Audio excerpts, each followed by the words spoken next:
gentlemen of the jury, the last time that you and I spoke was a few days ago during voir dire, and we talked a lot about hypotheticals, about what law could or could not come up in this case. And I couldn't be very specific with you all. I couldn't answer a lot of details. But now you've heard all the facts.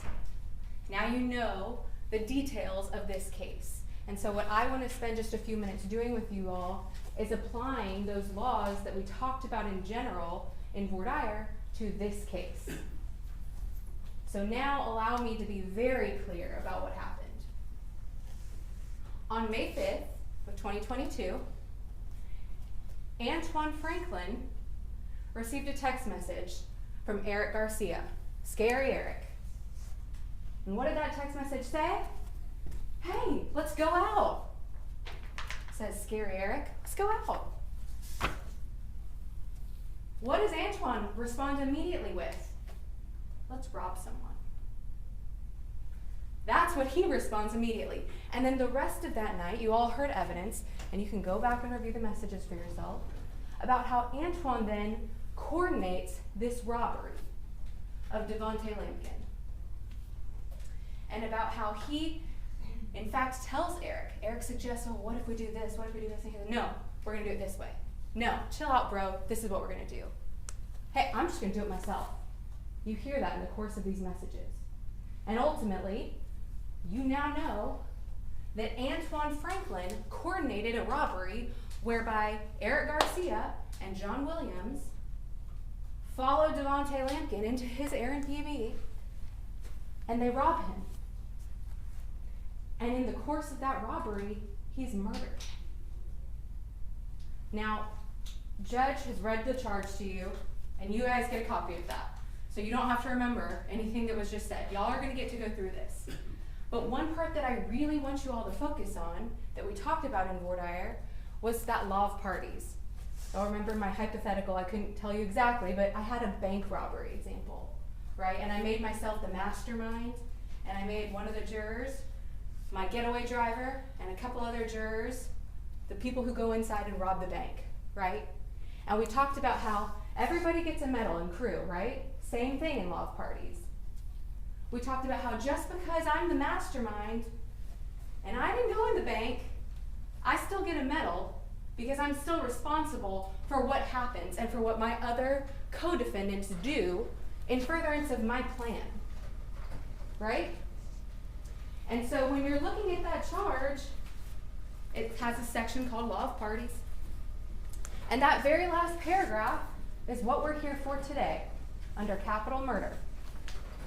If in the attempt to carry out a conspiracy to commit one felony, robbery, another felony is committed, murder, by one of the conspirators, then all of the conspirators are guilty of the felony that is committed, though having no intent to commit it. If the offense committed in furtherance of the unlawful purpose, aka if the murder that was committed during the robbery was one that should have been anticipated as a result of carrying out the conspiracy. What does that mean? That means that when you plan a robbery that winds up with someone dead, you don't get to say, whoa, I didn't shoot him. You get a medal. That's it. There's no question a robbery occurred by anybody. Even Antwan testified to that.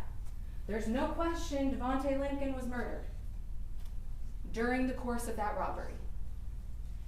What Antwan's wanting you guys to believe is that he was so frightened that he was acting under duress and that he didn't intend for Du'Vonta to die.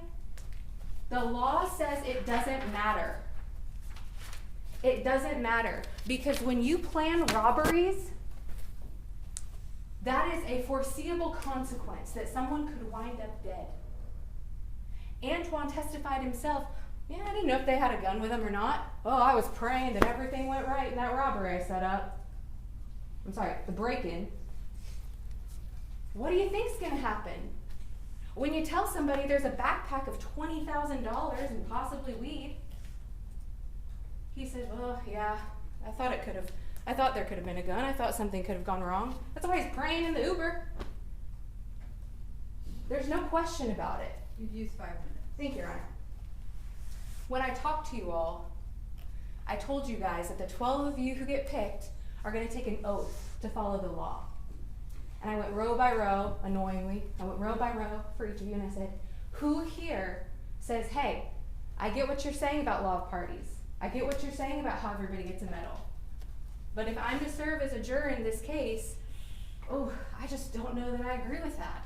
I don't know that I can follow the law. And the 12 of you are sitting here in part because you all promised me that you would be able to take the oath to follow the law and apply it. And so at this point, that's what I'm asking you to do. I'm asking you to find this defendant guilty of capital murder, not robbery, not murder, those two lessers that make up the capital murder. There's no question, this is a capital murder.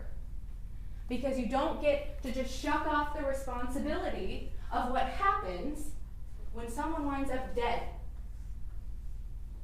Because you got someone else to do your dirty work for you. So I'm asking you all to find him guilty, because that's what justice requires, and because you're not telling Antwan Franklin anything that he doesn't already know. All right, you used just over 6 minutes. Thank you, Judge. Mr. Parkhouse. May it please the court.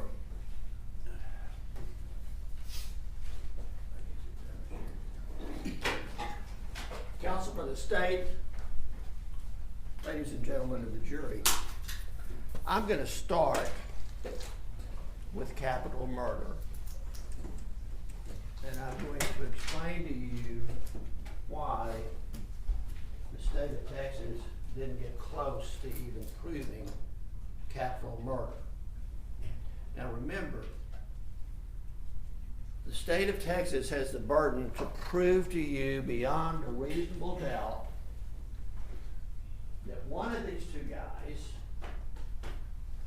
shot Mr. Lampkin with a specific intent to kill. And then he would be guilty of capital murder. Okay?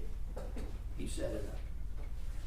Now, in the first place, look at the evidence that has been provided to you by the state. Now, I've got all kinds of photographs up here of these two guys.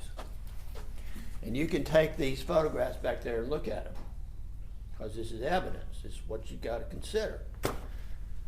None of those people look like they have a gun. You will not see a gun anywhere.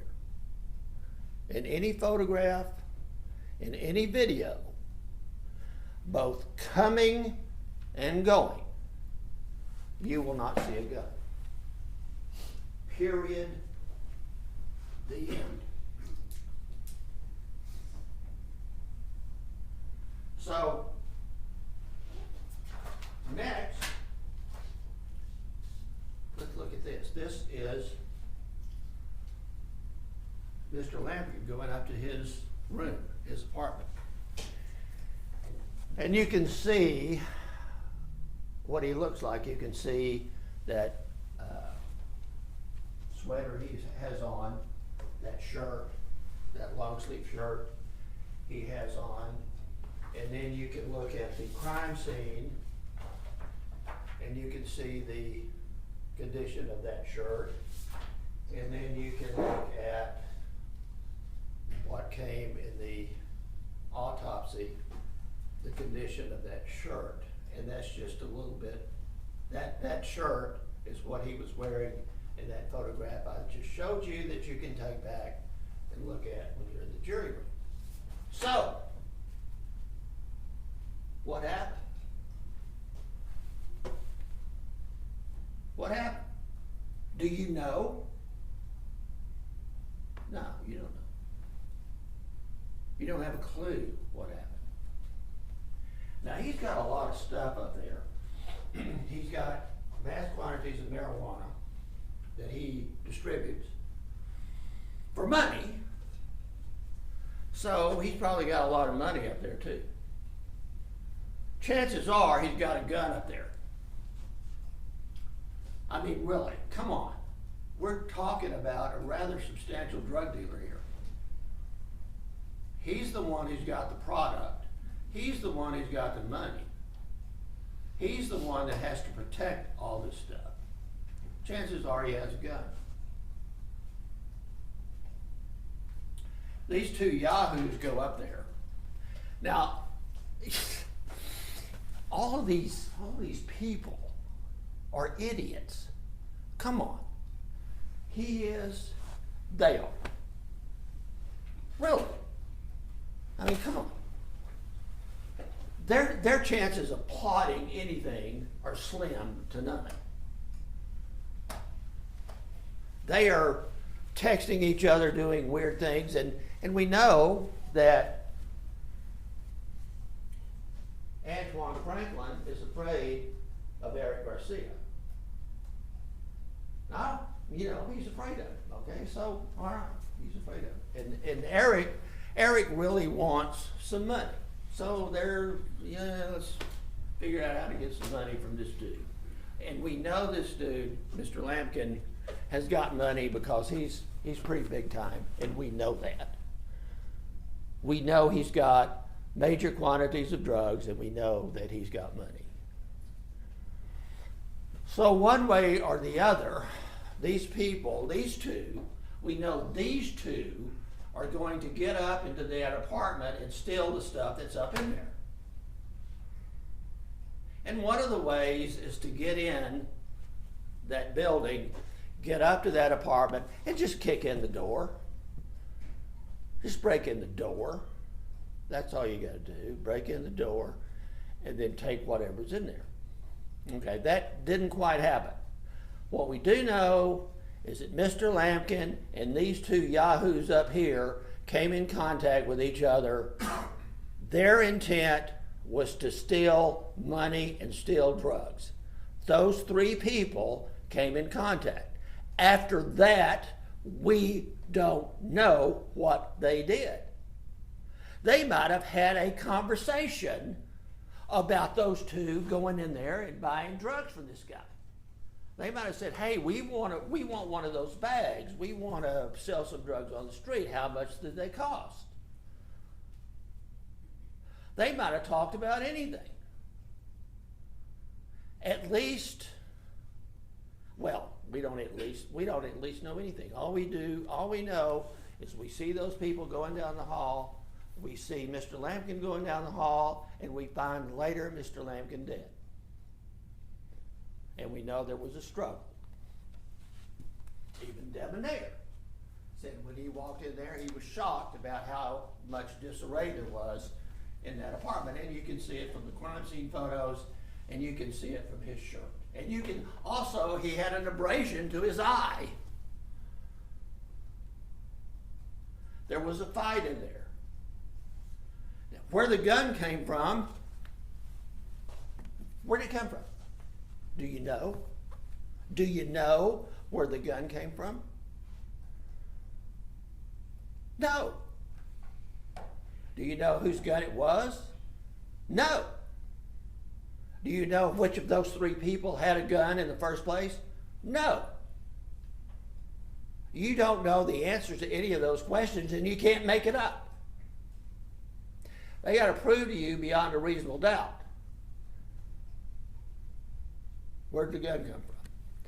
If Lampkin had a gun and there was a struggle over the gun, and we know that the shot that killed him came from up to 6 inches. It was very close. So somebody didn't walk in there with a gun and get up real close to this big guy, so close of 6 inches that he was just standing there, letting him get that close with a gun pointed at him and let him shoot it. That didn't happen. We know that. Well, it couldn't happen like that. And we know, though, the evidence reveals that Mr. Lampkin was high on drugs. The autopsy report reveals that he was high on drugs. These people might have had, these two little kids, as the prosecutor says, they would have an advantage to somebody who's out of it on drugs. So we don't know how this particular thing played out. We don't know who did what, to whom, and how, what conversations took place once these three people came into contact, or where the gun came from. No capital murder. They didn't prove capital murder at all. Doesn't exist. It's not there. Let's look at murder. Again, who did what? What were they doing? Was it murder? Was it manslaughter? And you know what? Speaking of evidence, there is no evidence. You saw that Mr. Lampkin's hands were bagged, and the medical examiner explained to you, well, there could have been evidence on the hands. All kinds of evidence could have been there. Gunshot residue under the fingernails. There could have been DNA from the person who shot him if there had been a struggle, like I am arguing now that there is proof of a struggle. There is no evidence of that presented to you. We don't know. Again, we don't know how that happened. We have no clue what happened once these three people came into contact. We don't know if a murder was committed or not. Let me tell you something. This is the way the law works. Since there is no proof, since they didn't really present any proof of what happened in that apartment, I could stand up here and argue to you that Lampkin committed suicide. Because you don't know, and I don't know, and they don't know what happened in that apartment. Okay. Let's consider what he did or didn't do when he was having a conversation with Eric. That is muddled. That is not the most clear evidence in the world at all. We know, though, that he, because of the threats made by Eric, was sending them up there to get stuff, to pay off Eric, for Eric to get money, for everything to be okay, for there not to be any more threats, for the debts to be paid off, and everything would be okay. Once Eric got his money or his drugs or whatever he could get from up there, everything would be okay. So you do have evidence, you do have evidence you can look at that indicates what these people were talking about, what he was trying to do, and what they were trying to do. Basically, you know what Eric was trying to do with Antwan. You don't know anything about Williams. Nothing. And incidentally, Williams disappears. Notice that. Of all the videos that we have showing movements of all kinds of people before and after, everywhere, they're all over the place, these video cameras and video, and John Williams just disappears.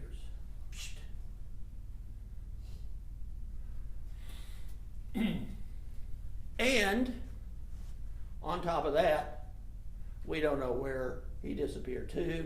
We don't know what happened because they have the burden of proof. Not us. I don't have to prove what happened to John Williams. They've got to, but we don't know. That's another thing that we don't know. And therefore, well, take it for what it's worth. You don't know nothing. More you don't know. More reason for you not to find Antwan Franklin guilty of anything because you haven't been proved anything beyond a reasonable doubt. Okay, let's go back to go back to all these texts that between Eric and between Ed. Nothing between John. John's, no. Okay. So, again, trying to get money. Again, he is trying to get them into that building. And he was successful at that. And then, and let me point out something else to you. What we're talking about, the text, which you do have, which is evidence. Whatever was going to happen up there in that room at that particular point in time, Antwan Franklin expected Mr. Lampkin to be alive after it happened because he said he didn't want Lampkin to know he was involved. If he didn't care if Lampkin knew that he was involved, he could have gone, if they were talking about a robbery, he could have gone and done it himself, right? The very texts show you that he was anticipating a live Lampkin. And besides that, that's where he got his product. See? Why are you gonna kill the goose that laid the golden egg? You're not gonna do that. That's stupid. That's stupid. It's one thing that's smart in this whole thing. You don't want to kill the goose that laid the golden egg. And if he didn't know that Antwan was involved in any of these shenanigans, he would still sell Antwan the marijuana, or Antwan to sell the little bag. Everybody would be happy. See? No problem. But, again, we don't know what those two did. Again, you know that there was some conversations that led those two into that building. After that, you know nothing. And, again, where are the weapons?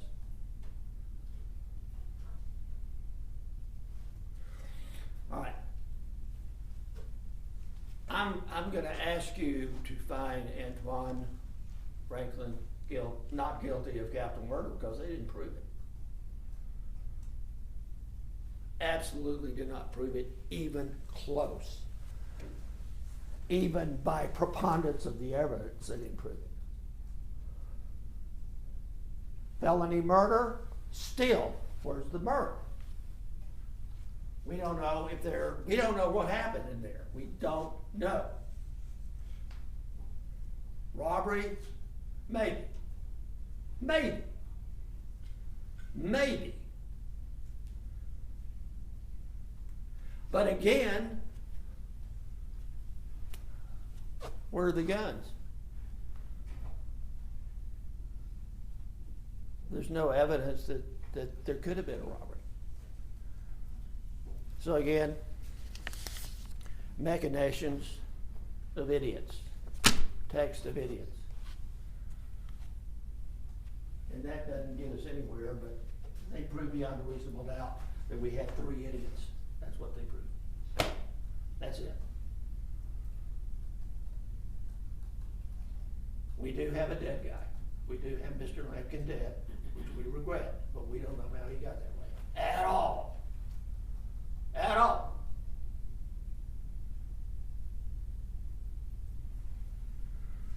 So I'm going to ask you to take all of that evidence back there. I want you to look at it. I want you to look at those photographs. I want you to see, look at it. Where are the guns? What are they doing? What happened after? And after, you'll see the same thing, at least as far as Eric Garcia is concerned, because we do have video and still shots of him after. You will not see a gun. And look at them look at the video and look at the way they're acting before this happens. They are not, they're out there being idiots. They're out there just roaming around, and they don't have any guns that you can see at all. And again, you can't speculate on this stuff. You gotta have proof. So look at it, and you'll see that they don't have any guns. So I'm just telling you, we don't know what happened there. We don't know what those three got into once these two people confronted Mr. Lampkin outside his apartment, if that's even the way it happened. They might have gone and knocked on the door, for all we know. Really, for all we know, they might have gone and knocked on the door asking to buy drugs. And then it went to the heck. We don't know. So when they ask you to find somebody guilty, they're asking you just to speculate, just to come up with stuff that doesn't exist in the record or in the evidence.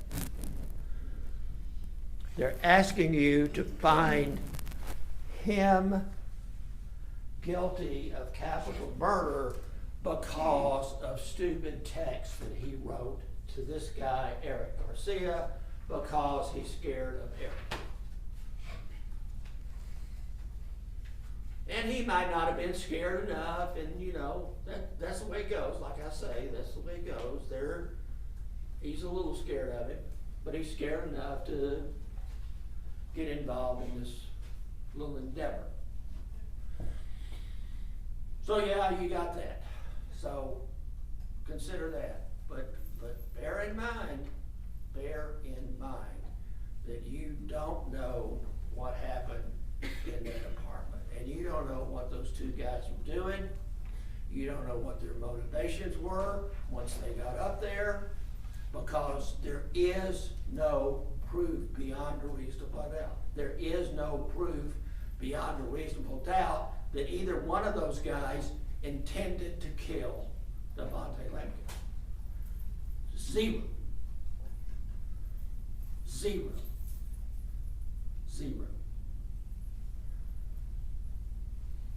And if there was a struggle, which it looks like there was, You have 2 minutes. and there was a gun that went off, or there was a gun that was fired, again, we don't know, but that's no proof of intent to kill. That's proof of a struggle, that's all.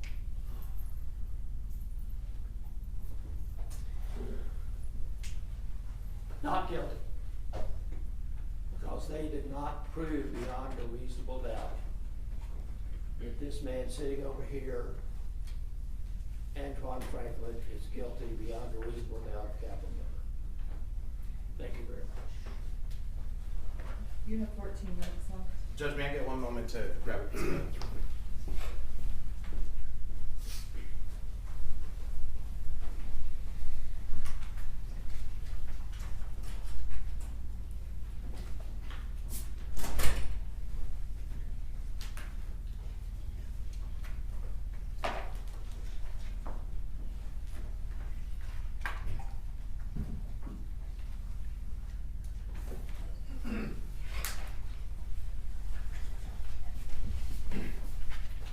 The wicked man flees when no man pursues, but the righteous stand bold as a lion.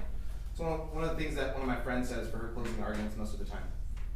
Antwan Franklin set up a robbery with John Williams and Eric Garcia that resulted in the death of Du'Vonta Lampkin. I think it's quite obvious that he intentionally was setting up that robbery. I think it's quite obvious that Du'Vonta has passed away from a gunshot wound. How do we know what's going on in this case? It was a quick thing I showed you guys on the door locks, showing you exactly that timing. And the reason it was important is because at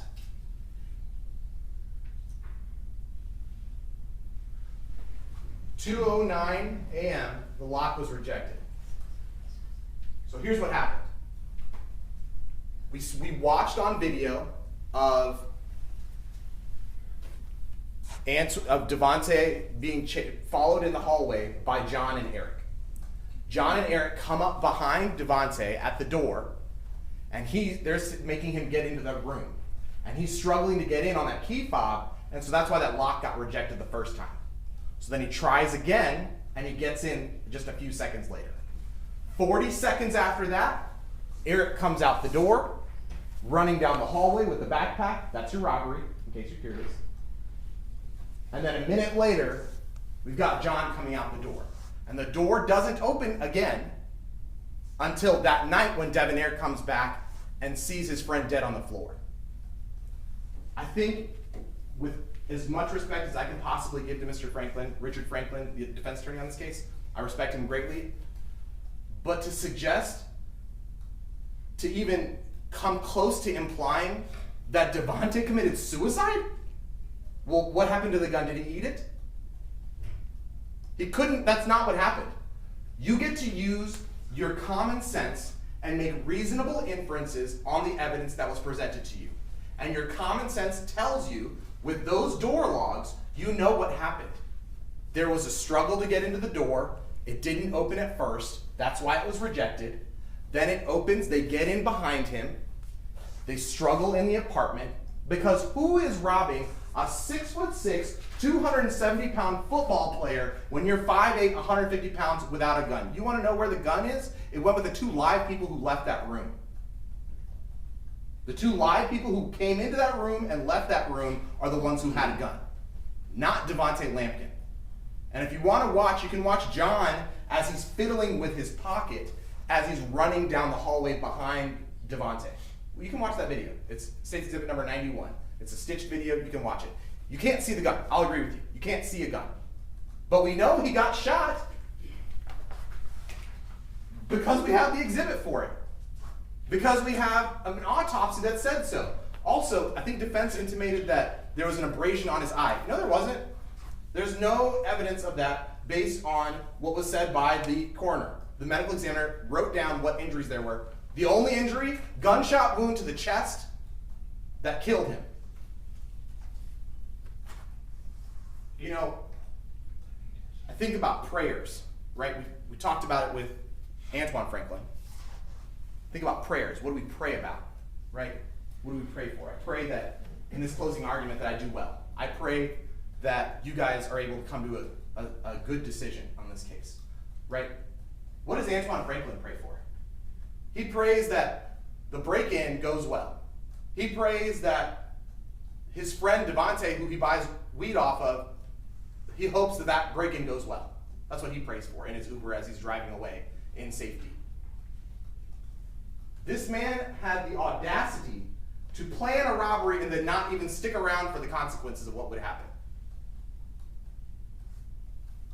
You know, the whole time, one thread that I've seen the whole time in this case, because remember, this is now May 5th, 2022. We're here December 12th, I believe, 2024. 2.5 years later, the one thing that has held true this whole time, Antwan's a liar. Antwan lied that day when he was saying this is going to be easy. Antwan lied that day when he said there was $20,000. Antwan lied that day when he talked to the police and said, oh, it was, you know, I didn't get my cut. I was hoping I would get my cut, and I just didn't get my cut, but I wasn't responsible for a robbery, though. I just wanted my cut. For what? Antwan lied in this courtroom to his own attorney when he was asking him, yeah, I told him to go up there and get drugs and money. And then later on said, oh, no, I didn't tell him about the drugs. It was just the money. That was another lie. Antwan lied when I was asking him questions. Antwan lied to y'all, most importantly. That's the one thread the whole time, is Antwan Franklin is a liar. We've got this case because Du'Vonta Lampkin was found by Debonair Clarendon a day later in a pool of his own blood. Because Antwan Franklin knew a robbery would happen, but I didn't get my cut. hope and pray everything went okay. Oh, scary Eric. More lies. He was afraid of Eric Garcia. Yeah, those text messages really show fear. I pointed out to you guys on purpose, right? Like I didn't know what their defense would be, but you sort of, when you try these kinds of cases, you sort of come up with what would a possible defense be, right? He's gonna say, oh, I didn't know he was gonna die. It doesn't matter. It doesn't matter. Did you hear in the charge anywhere where it says I had to prove to you that there was a gun found or who used the gun? No, it wasn't there. The only thing I have to prove to you guys is intent to kill. I'm gonna be really honest, just as upfront as I can be with y'all. The main thing that y'all are trying to figure out between the two things is whether it was felony murder or capital murder. I'm being real. That's what y'all have to figure out. I'm very confident it's capital murder. They're hoping that he gets found not guilty, obviously, right? But also, realistically, they're hoping that it's gonna be felony murder as opposed to capital murder. Because remember what happens with capital murder. And we talked about it in the voir dire, right? Automatic life. He wants anything but that. It's super obvious to me why Antwan would lie. And he kept doing it over and over again. Because he's scared. I agree he's scared, but it isn't of Eric, it's of y'all. He wasn't scared of Eric then. It's clear in these messages he's not scared. He could have gone, just be commonsensically. If you're scared of someone and someone's threatening you, and they then say, hey, let's do this plan, are you gonna say, nah, let's do my plan still? Who does that? Who would do that? That's ridiculous. If you're scared of someone because you owe them $1,200, oh, let me get to that. How do you owe $1,200 to a dude you sell drugs to? Eric buys weed off of him, right? And then he wanted to get more weed off Du'Vonta, which is also a lie, because if that conversation had ever happened, he would have said, oh, it's Du'Vonta, that dude you wanted to buy weed off of. Never said that. How do you owe money to the guy that you're selling drugs to? Why would you give him drugs if he owes you money? That doesn't make no sense. And he's setting up this robbery for Eric because he's scared of Eric? That's so silly. It's just so silly, the crazy thing that that Antwan Franklin was trying to say to y'all. It's crazy.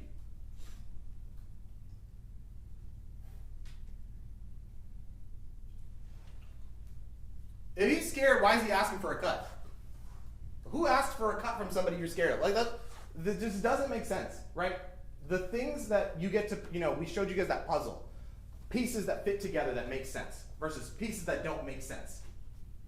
Antwan Franklin's story doesn't make sense. Do you know why? Because it's a lie. That's not what happened. The difference between felony murder and capital murder is the intent to kill. John Williams and Eric Garcia went into that room that night and killed Du'Vonta Lampkin. Period. The question is, was there an intent to kill? And I'm going to show you where we prove that intent to kill. It's in this photograph. This photograph shows it because there is no way in those 40 seconds that you are not shooting someone dead center in the chest unless you are intending to kill that person. You don't shoot someone if you are hoping they don't die. You're not shooting them dead center in the chest 6 inches away from their body. The only thing you could be trying to do there is killing them. Shooting through your heart, your aorta, right, that transports the most blood in your body. That's what the medical examiner said. The only thing you could be trying to do there is intentionally killing someone. That's it. There is no other possibility of what you could be intending to do. You hoping he survives that? Well, really? When you shoot someone dead in the chest? I don't have to prove, it doesn't matter who brought the gun, or that's completely irrelevant. It's not Du'Vonta's gun. But even if it was, it wouldn't matter whose gun it was. That's not anywhere in the charge. Nowhere in the charges say, and they had to prove that it was someone's gun. Nowhere. Nowhere does it say that. It's literally, there's only one specific issue for you guys, and it's, was there a specific intent to kill? The robbery is obvious, because we watched Eric run away with that backpack, and Du'Vonta was dead. The only thing, I can't say this any clearer, you're gonna go back there, and I want you guys to look at the pages, so you can be sure as to what you're trying to do.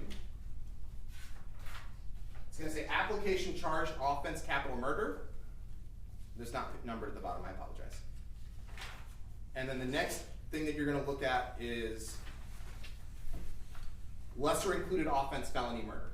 Those two things, when you read those 3 pages, the only difference you're gonna see between those two offenses is specific intent. It was intentionally killing. And there is nothing you could possibly be intending other than killing someone when you shoot them dead in the chest 6 inches away from their body.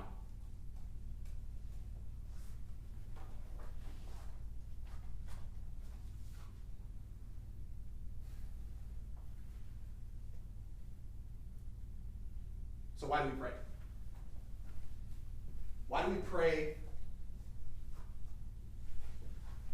when we're in situations? What situations is it that we're praying? We're scared, we're nervous, we don't want bad things to happen, we want good things to happen, right? That's what we pray. That's when we pray. This right here shows exactly how much concern Antwan Franklin had. Come get him. Come get him. It was really telling when Antwan and Eric were talking in these messages, and then Antwan said in his message, my brother gonna get him. Y'all know what that means. My brother gonna get him. It doesn't mean, oh, he's gonna be walking away from this free and clear. That's not what that is. Antwan Franklin knew what he was doing. He was setting up, okay, let me cover one last thing. Ms. Mitchell covered in jury selection about what it is, when we talked about the imperfect victim, right? In terms of, does someone who deals drugs but gets murdered, does that person still deserve justice? That's what y'all are here to answer.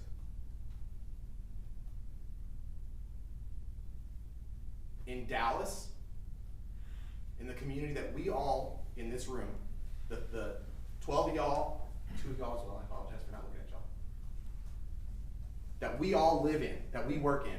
You have 2 minutes left. Thank you, Judge. What we want for our community, what we feel about our community, about who deserves justice. That family right there deserves justice. They've been waiting 2.5 years for it. Find this man guilty of capital murder. They'll be waiting when you get back. All right, you will now go back and you can work and endeavor to reach a unanimous verdict. I would